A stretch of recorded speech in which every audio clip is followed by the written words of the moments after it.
माझ्या माहेरी प्रथा आहे की डिलिव्हरी झाल्यानंतर बाळाचा 5 पावलांचा जो कार्यक्रम असतो ते केल्याशिवाय आपण सासरी जाऊ शकत नाही. नमस्कार मंडळी, पुन्हा एकदा आपल्या चॅनलमध्ये तुमचं खूप सारं स्वागत आहे. तर चला बघूयात आज आमचा जो बाळाचा 5 पावलांचा कार्यक्रम होता तर तो आम्ही कसा केला तर बघूयात. तर बघा सकाळी लवकर उठून ना बाळाची छान प्रकारे अंघोळ वगैरे घालून तिची तयारी केली. त्यानंतर बघा आईने ते भात वगैरे शिजवून घेतले आणि नैवेद्य बनवलेले आहेत. आता इथे बघा आमच्या इथं कसं असतं की गव्हाच्या पिठाचे असे नैवेद्य बनवले जातात आणि ते 5 देवांना ठेवायचे असतात. त्यासाठी तयारी वगैरे करावी लागते. तर हळदी कुंकू वगैरे घेतलेला आहे आणि त्याच्यासोबत 4-5 नारळ पण घ्यायला लागतात. तर प्रत्येक देवाला तो नारळ फोडायचा असतो.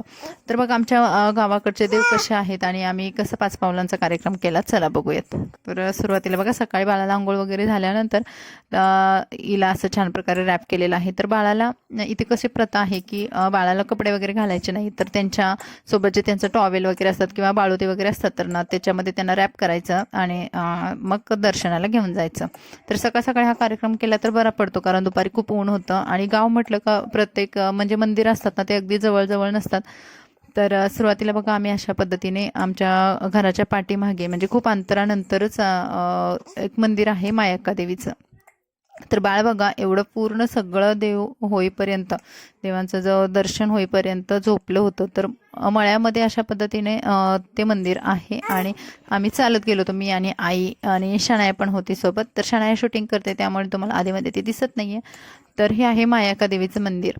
तर उन्हाळ्यामध्ये इथे छान प्रकारे ना मोठा कार्यक्रम होतो आमच्या इकडे आणि त्यावेळेस इकडे आजूबाजूच्या शेतामध्ये धान्य वगैरे पण नसतं, त्यामुळे इकडे जे सुवासिनींचा जो कार्यक्रम असतो प्रत्येक गावागावामध्ये उन्हाळ्यामध्ये, तर तेव्हा ज्येष्ठ महिन्यामध्ये आमच्याकडे हा कार्यक्रम होतो.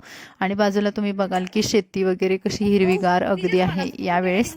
आणि मग आईनं त्यांना गेल्यानंतर मग मंदिर वगैरे उघडून ना छान प्रकारे पूजा वगैरे केली आणि माझ्याजवळ बाळ होतं तर बाळाला मी नंतर पायावरती ठेवलं. तर अशा पद्धतीचा हा जो 5 पावलांचा जो असतो कार्यक्रम असतो.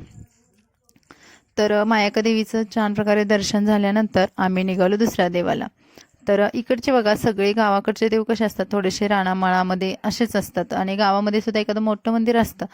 तर दुसऱ्या देवाला आम्ही निघालो आणि हा सुद्धा तेवढाच महत्त्वाचा देव आहे आणि ते ही देवी आहे ताई आई ह्या देवीचं नाव आहे.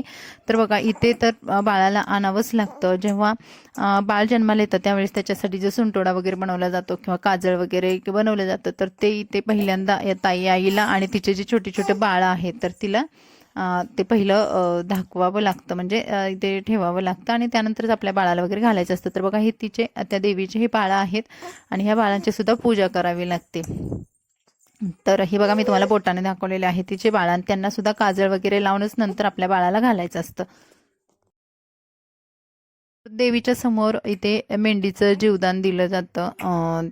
जेव्हा बाळांचं वगैरे काही नवस वगैरे असतं किंवा प्रत्येक वर्षी गावकऱ्यांची इथे पद्धत आहे की प्रत्येक वर्षी इथे एक मेंढीचं जीवदान दिलं जातं आणि तो सामायिक कार्यक्रम असतो आणि तिचं रक्त इथे सांडलं जातं त्या दगडाखाली आणि मग इथे देवीला नैवेद्य दाखवलं जातं. बघा आई प्रत्येक देवीचे म्हणजे पूजा करते आणि त्यानंतर नारळ वगैरे फोडते आणि अशा पद्धतीने ह्या देवीचं सुद्धा मी दर्शन घेतलेलं आहे. बाळाला सुद्धा इथे पायावरती देवीच्या ठेवलं. इकडे कसं आहे की प्रथा हा कार्यक्रम केल्याशिवाय आम्हाला सासरी जाता येतच नाही आणि इथे सुद्धा ही तिसरं मंदिर आहे की मरीमाता मंदिर आणि हे मंदिराची अवस्था खूप म्हणजे खराब झाली, त्यामुळे मी तुम्हाला आतमधलं दर्शन वगैरे दाखवलेलं नाही. पण आम्ही तिथे दर्शन केलं, नारळ वगैरे फोडला आणि त्याच्या आजूबाजूला सुद्धा छोटे छोटे देव आहे त्यांचं सुद्धा दर्शन घेतलं. त्यानंतर इकडे आलो आणि इकडे बिरोबाचं मंदिर आहे. तर हे सुद्धा म्हणजे मंदिर आहे. तर हे पण छोटंसं मंदिर आहे आणि आजूबाजूला आता कसं पाऊस वगैरे होऊन गेला त्यामुळे खूप गवत वगैरे आलेलं आहे आणि गावाला जे मंदिरांची अवस्था बिघडलेली आहे ते मरीमाताचं मंदिर होतं. तर ते मंदिर सुद्धा बांधण्यासाठी निधी वगैरे गोळा करण्याचं वगैरे काम चालूच आहे आणि ते मंदिरसुद्धा भविष्यात मोठं होईल.